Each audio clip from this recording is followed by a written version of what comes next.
Gender identity personal issue है. अगर एक ट्रांसजेंडर फील करता है उसकी आइडेंटिटी फेमिनिन है, इट्स हिज चॉइस और हर चॉइस. ये कहना जी मेडिकल बोर्ड पहले एग्जामिन करेगा, उसको सारा ये उधर अब्यूज होगा, ये उधर पैसे चलेंगे, उधर विक्टिमाइजेशन होगी. हमारा कानून ये पिछली हुकूमत का था, दुनिया में सबसे ज्यादा अप्रिशिएट किया गया क्योंकि हम ट्रांसजेंडर्स को राइट ऑफ सेल्फ डिटर्मिनेशन देते हैं कि वो अपनी आइडेंटिटी खुद चूज करें. तो खुद मैंने पूछा कि कितने लोगों ने अपनी इस बुनियाद पे, इस कानून के आने के बाद अपनी जो जेंडर है वो तब्दील किया है. तो 3 सालों में 30,000 लोगों ने अपनी जेंडर तब्दील किया है. अच्छा, ये आपने पूछा हुआ ये मैंने यानी पूछा, कि किसी को इसमें शक ना हो. हाँ, ये मैंने पूछा और ये तहरीरी जवाब दिया सेनेट के अंदर मिनिस्ट्री ऑफ इंटीरियर ने कि इस कानून के आने के बाद 30,000 जिसमें से इतने मर्द औरतें बन गई और इतने औरतें मर्द बन गई, तो ये बाकायदा यानी बायोलॉजिकल साख्त उनकी नहीं चेंज हुई. वो शनाख्ती दस्तावेज़ात में, शनाख्ती कार्ड में, पासपोर्ट में, ड्राइविंग लाइसेंस में, उसके अंदर चेंज कर दिया. तो ये जो सेल्फ परसीव्ड जेंडर आइडेंटिटी, ये फिर उन्होंने ये लिखा है कि इस बुनियाद पे नादरा को वो जाएगा तो नादरा पाबंद होगा कि उसके मर्जी के मुताबिक उसको जारी करे. उसके साथ उनके विरासत के अंदर हिस्सा भी उस बुनियाद पर मिलेगा.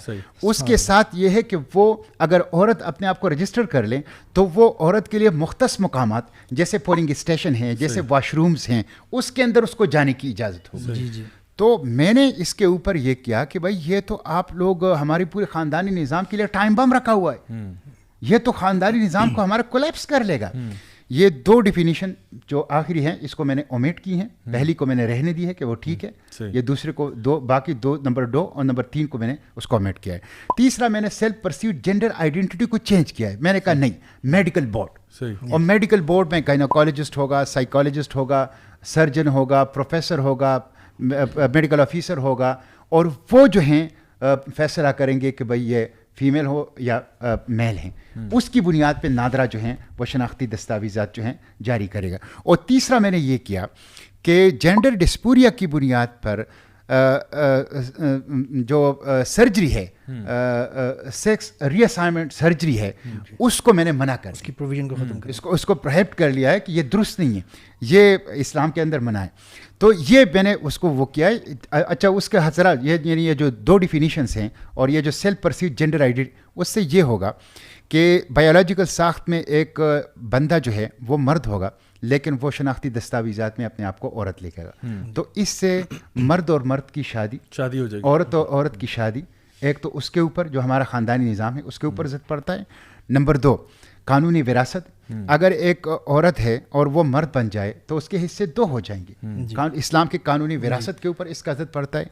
तीसरा, जो मुस्लिम वुमेन की जो डिग्निटी है और जो उसका वक़ार है कि जब वो पोलिंग स्टेशन के अंदर जाएगा, वॉशरूम्स के अंदर जाएगा, वो होगा मर्द, तो ये उसके मनाफी है. तो इस वजह से मैंने इनमें ये तरामीम लाया हूँ कि ये इसको इस अंदाज से तब्दील होना चाहिए. जहाँ तक ये मिनिस्ट्री ऑफ ह्यूमन राइट्स के एतराज़ात का ताल्लुक़ है, आपको मैं सिर्फ एक बात उसके बारे में बताता हूँ, फिर आप कोई इजाज़त हो आप बाकी डिस्कशन करें. उस पूरे एतराज़ात में एक जगह भी कॉन्स्टिट्यूशन ऑफ पाकिस्तान का हवाला नहीं दिया गया है. अच्छा, उस पूरे एतराज़ात में एक जगह भी कुरान और सुन्नत का हवाला नहीं दिया गया है. लेकिन अगर दिया गया है तो नहीं दिया गया है, और अगर दिया है तो वो उसका दिया है जो सिर्फ जो हवाला दिया गया है, न ये दिया गया है कि भाई कॉन्स्टिट्यूशन पाकिस्तान से सेनेटर मुश्ताक के तरामी मुतसादम हैं, न ये हवाला दिया है कि कुरान और सुन्नत से मुतसादम है. हवाला दिया गया है कि ये इंटरनेशनल जो लॉज हैं उनसे मुतसादम हैं. हालांकि वो भी बाज वहाँ भी जो रेफरेंसेस दिए गए वो गलत दिए गए हैं.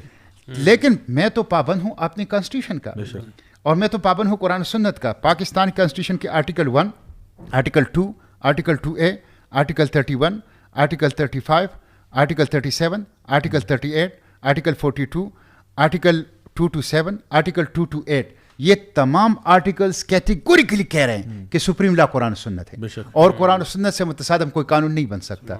तो मैं तो कॉन्स्टिट्यूशन का, और कॉन्स्टिट्यूशन ने सुप्रीम लॉ कुरान सुन्नत को करार, तो मैं तो आप उसका हवाला ही नहीं दे रहे. गोया मेरे ये तरामी मुकम्मल तौर पर कॉन्स्टिट्यूशन के और कुरान सुन्नत के मुताबिक हैं. चूंकि आपको कुछ मिला नहीं इसलिए आप उसका हवाला नहीं दे सकते, और आप इंटरनेशनल लॉ का हवाला लेके आते हैं मेरे पास.